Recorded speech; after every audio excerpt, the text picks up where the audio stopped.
Bethenny Frankel said Harry thinks he served his country, and now he's a frickin' squirming over a paparazzi on a break. Just examples of them getting roasted, but along with facts. How did Harry go from military to openly crying about being papped? I think if you dive into Harry's military career via articles from people who served with him, etc., you would find the following, which explains why he really isn't much of a soldier at all. The Queen became concerned that Harry was listlessly floating around, partying and beating up hookers. Andrew had been similar and was directed toward a military career where he did flourish.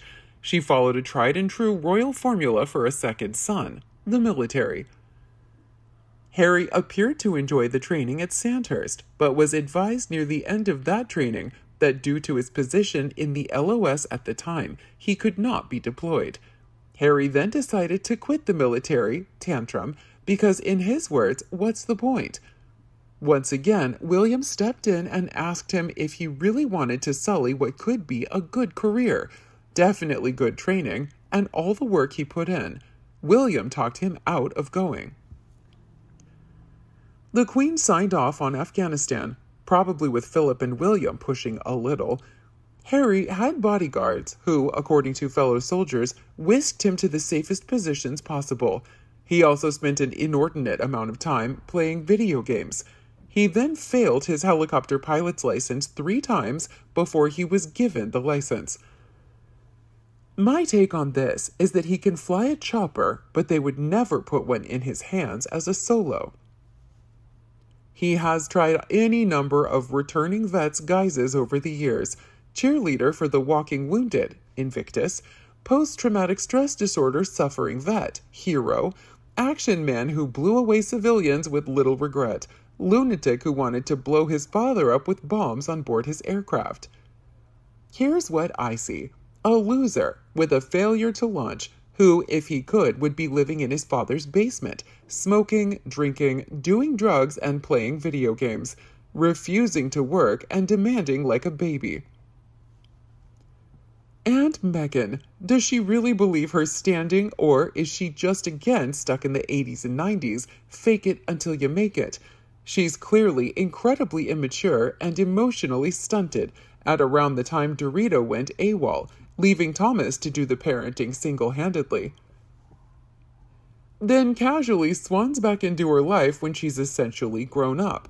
That's got to be a very weird thing, knowing your mom didn't give a shit about you. She's clearly as equally sociopathic as Meghan. Maybe why she keeps her close. I think they both have complex mummy issues.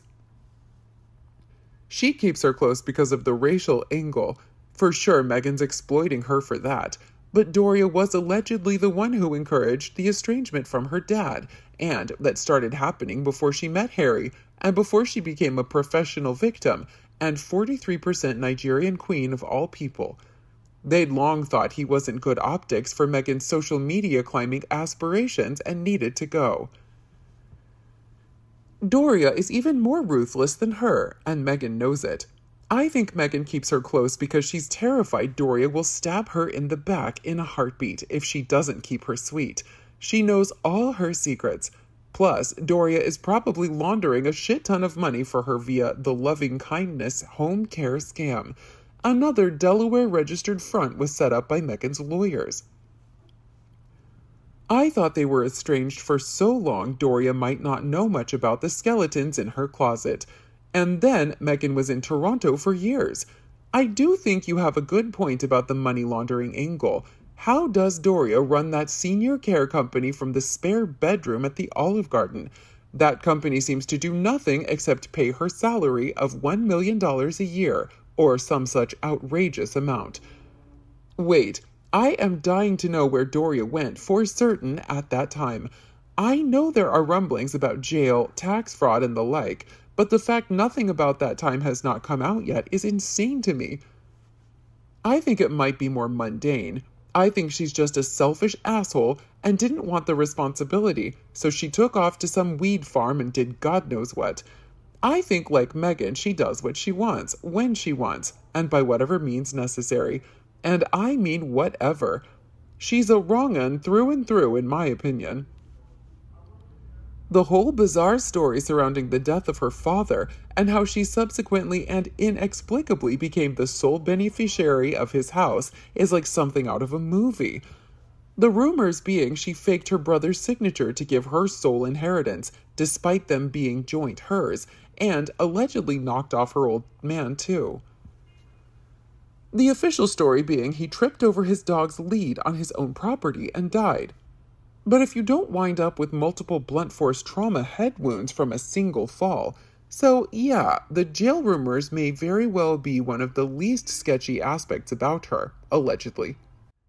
It's like there's a wall of silence, and most notably from the Markles, of all people. They know exactly where Doria went for such a massive chunk of her own daughter's formative years. The Wikipedia entry is a spectacular piece of gaslighting, as it simply says she went off to focus on her career. What? I mean, that's so vague and so lame, I can't even wrap my head around it. You don't abandon your kid out of the blue to focus on your career, particularly when you don't have any career to speak of. She held down a string of low-paid gigs and a bunch of sketchy-sounding failed business attempts. Career woman she was not. I don't buy Sam's story for 1 second. Oh, I don't know where she went and never asked, and I'd moved out by then. I mean, your sister's mom walks out of her life one day and leaves your dad to bring her up, and you didn't think to ask where she might have gone? And Thomas was so blasé that he was just like, whatever, when she went AWOL, and didn't make any attempt to track her down and hold her accountable for her kid's upbringing. You don't get to walk away from your child for years, no questions asked, and then casually rock up again years later and everyone is like, hey. Yet they'd all still be acting like it was nothing and covering for her after all these years. None of it makes any sense whatsoever.